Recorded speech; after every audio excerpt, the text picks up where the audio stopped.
Lalong lumakas ang bagyong Marce na ngayon ay hindi halos kumikilos. Ang latest weather bulletin tungkol sa bagyo ay hahatid po ng ating resident meteorologist na si Ginoong Nathaniel Cruz. Mang Tani. Igan, Vicky, nakataas pa rin ang public storm warning signal number 1 sa Bataan at Zambales. Kaya inaasabisuhan ng mga kababayan natin doon na mag-ingat sa flash flood at landslide. Huling namataan ng pag-asa ang bagyo 240 kilometers west ng Iba, Zambales at taglay ang lakas ng hangin umaabot na ng 95 kilometers per hour near the center at bugsong 120 kilometers per hour. Kumikilos ito ng west-southwest sa bilis na 3 kilometers per hour.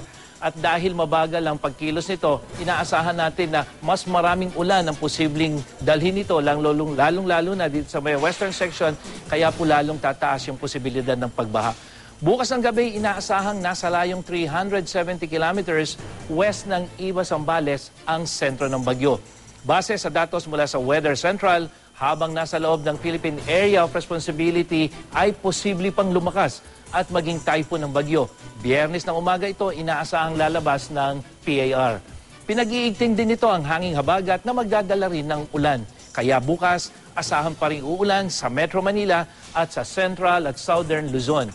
Gayon din sa Visayas, lalo na sa Western at Northern sections. At dahil sa malakas na buhos ng ulan, kaninang madaling araw, binaha na naman ang maraming lugar. Sa Concepcion 2, Marikina, halos hanggang tuhod ang taas ng baha. Sa ilang barangay sa Hermosa, Bataan naman, abot hanggang Baywang naman ang baha.